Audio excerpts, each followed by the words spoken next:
Hi, my name's Stephanie Shepherd and I'm a transcriptionist and proofreader for transcriptioncity.co.uk. Part of my job role includes quality control on typist work just to keep the standards high as possible for Transcription City, and I also take on outside work for clients in proofreading documents, articles and that sort of thing.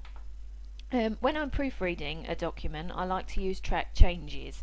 This isn't only because it means that I can monitor any changes that are made and easily go back and change my mind if I decide that I've added something that maybe I didn't want to, but it's also really good for quality control. If you're looking through someone else's work and you do track changes, they can see any recurring mistakes that they're making, so it's really good for our typist development. And as I said, it just records any changes that you make. So today I'm going to be showing you how to put track changes onto your document and how to take those off. So firstly, you'll need to go to your Word document that you're going to be editing. So we'll double click this here, and this is the text for the Proofreading Services web page on our website. So first of all, to add track changes onto a document, you need to go to the Review tab, which is here, and here where it says track changes, all you do is you highlight this box. Now once that's highlighted, any changes that you make should come up with a note to the right side of the document, and they should come up in red as well. So here I was looking to add articles as a line, so I'll add that there, and as you can see the word type's in red and it puts a note here to say what's happened, what's been added, and you also get this line here to show what paragraph it's on. Now obviously if you're going to be making a lot of changes to a document, it can get a bit confusing to see so much red throughout the document, especially if you're changing a lot of wording within paragraphs. So what you can actually do is you can keep track changes turned on but just make them temporarily invisible. So here if we show final, as you can see articles is still there, but it goes back to being purple. And then if we add another one, so we go and much more to the bottom of the list, we've added that but there's no track change. If we go back to final showing markup, the change has been saved and it has been noted, it's just obviously invisible for the time being.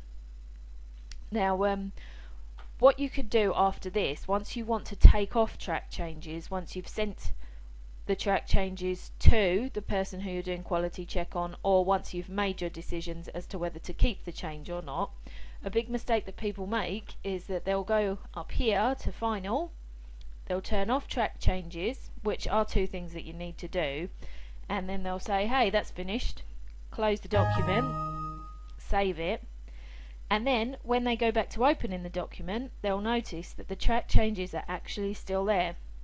A proper way to turn off track changes is you need to go back into review, you go to final showing markup, and here you need to accept changes. So if you accept and move to next, you need to show them. So you go, as you see, we've got the enter here, which is the first one. So if we accept that change and move to next, then it's going to ask us, well, do we want to accept that change? We can accept that, move to next. Do we want to add articles still? And we can accept it. Any changes that we don't want to make, we can reject a change. But if you are looking to accept them all, you accept all changes in document, or you can even reject all changes in document. You literally go through individually, but we're going to accept all of the changes. So all of those changes are accepted. Then we go to final showing markup.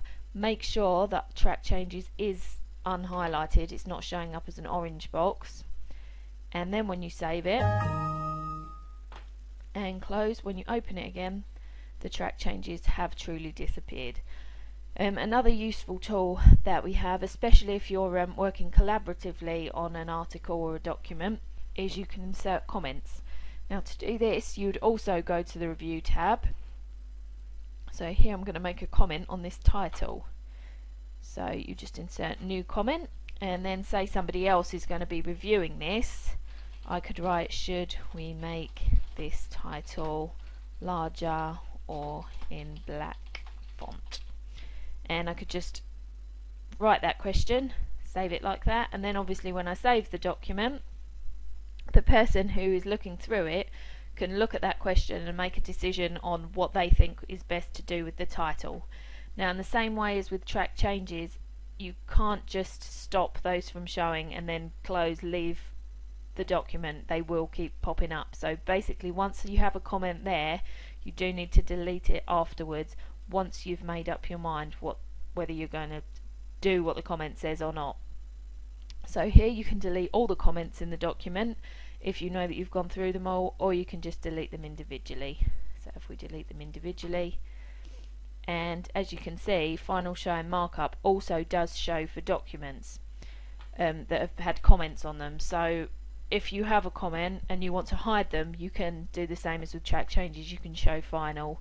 If you go to final show and markup, it will show the comments, final will hide them, but you need to delete them to permanently erase them from your document. So that's it. Come out of that, save it, and that's how you do track changes on a document, just to keep track of any changes. As I said, my name's Stephanie Shepherd and I'm the proofreader here at Transcription City. If you have any queries regarding our proofreading service, or you're interested in finding out more about it, then you can contact us at info@transcriptioncity.co.uk. Thanks for watching, and don't forget to subscribe.